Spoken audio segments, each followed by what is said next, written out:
I'm in shock. I'm actually in shock. Brand new bottle of tequila. Just opened it. I have a video of me opening it. It doesn't foam. It doesn't foam. Only whenever that GHB drug is in there, mixed with drugs or alcohol, it foams.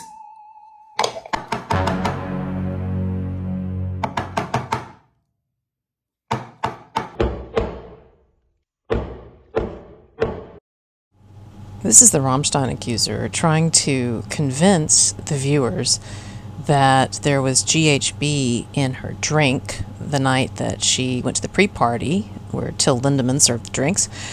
She's trying to convince the viewers that she had GHB in the drink because it was frothy. But as a number of people have said, and as is common knowledge, Till Lindemann likes to mix tequila with Prosecco, which, yes, makes things frothy. And so this woman is just a lunatic. This is after Rammstein. Do not meet your idols. Fuck Rammstein. Fuck them. I swear to God, Till Lindemann is a pedophile piece of shit that wanted to fuck me.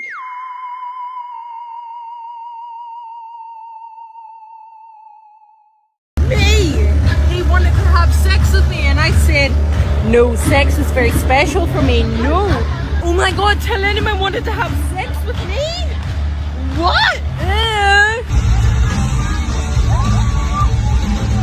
She has no reason to claim that anyone in the band or the crew put that bruise on her. She does not allege that Till Lindemann did anything to her when they had that, she says, awkward encounter where he thought she wanted sex and she didn't. She doesn't allege he forced her or anything.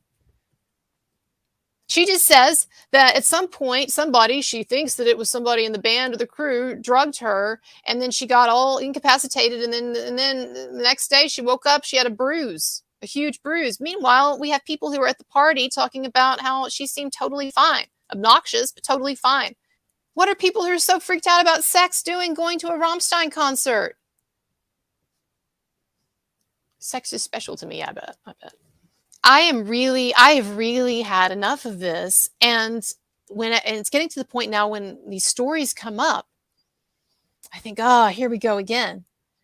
And it just occurred to me, the other day, we don't have to, those of us who are sane and those of us who understand this stuff and get this shit and see what's going on, like, I really think there are enough of us that we could stop it if we wanted to. I'm talking about just across the board telling these people and their ilk and the people who promote this kind of mentality and are basically trying to deconstruct realities that have been in existence between the genders for a long time. Basic realities of just understanding like common sense stuff, like you go hang out with a rock star, he might hit on you. Or you go to a party, an after party for a band, there might actually be attractive women there under 40. Oh my God. Oh my God. Grow up. Grow up. And women, some of you, if you really are this fragile, you can't handle yourself, you need to get better about handling yourself. Absolutely. Absolutely. If you're this fragile, where someone expressing sexual interest in you just brings you to pieces, well, you need to grow up and get tough, Why isn't feminism about teaching women to be tough anymore? Why is it just all about this constant Nobody likes it. It's like some small little mob that's just tyrannizing everyone else. And I just realized that we can stop them. It just occurred to me, it is like that scene at the end of Labyrinth when Jennifer Connelly's character has been throughout the film. I don't even remember the film. It's been a long time. But as I think I remember, she's been trying to get out of this thing. And she's been like, doing mind games with David Bowie and whatever, right? And she's been trying to figure out, how do I get out of this? Trying to find her way to the end of this journey or this maze or labyrinth or whatever. I don't remember, right? And then though, remember what happens?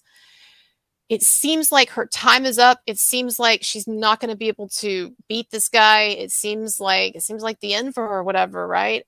And she has this thought, this inspiration, and she says,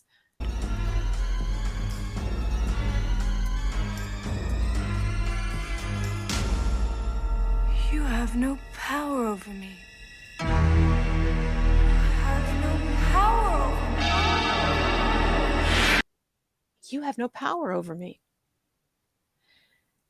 And honest to God, y'all, I think that is the attitude that I'm going to start employing with these types of stories. I'm not saying that I'm not going to report on them. Of course, I'm going to keep reporting on them. And I just have to have faith that what we will do and what we are in the process of doing is waking up, having that epiphany, and looking at all of these pearl clutching, moralizing, authoritarian, frankly, freedom phobic people, and saying who are trying to impose their very limited, restrictive view of the world and of gender relations on us, and their restrictive view of rock concerts and how they should be conducted.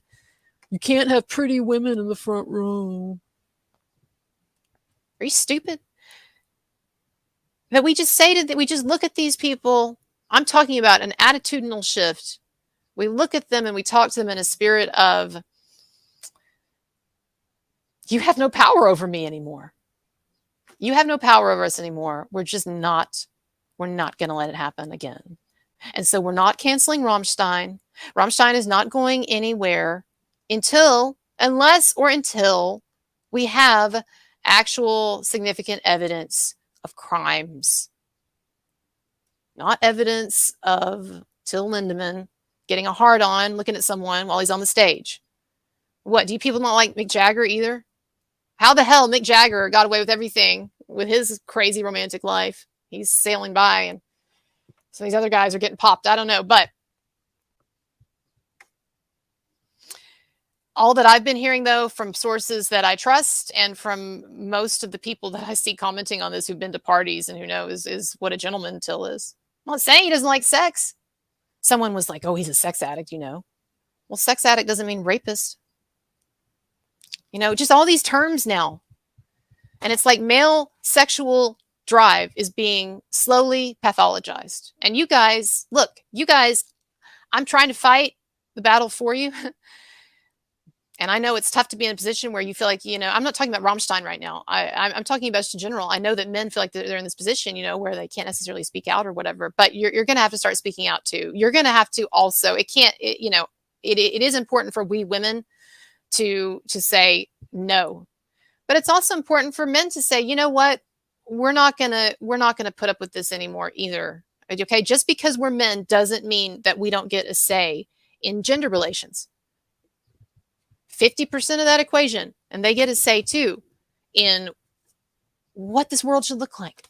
So we're not canceling Rammstein. We're not canceling anyone else. All right. Okay. I'm not even sure if I want people who have done bad stuff to be canceled. I think that criminals should be able to make art. I think serial killers should be able to make art. I mean, they do, right? But, I don't know.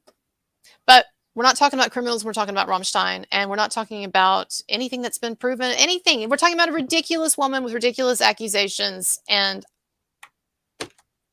I just want to say to her and those who support her and those who want Rammstein canceled and those who want Johnny Depp canceled and Marilyn Manson canceled, but we're not letting you take our stars anymore. We're not letting you take our rock stars anymore. We're not letting you take anyone anymore. Do not pass go. You are done. We draw the line here. You have no power over us anymore. All right, everybody. To my new viewers, check out my channel. Got lots of great videos, and I appreciate your support as always. All of my links are below. Tips, donations appreciated. Like, subscribe, all of that stuff. And yeah, go Rammstein. Bye.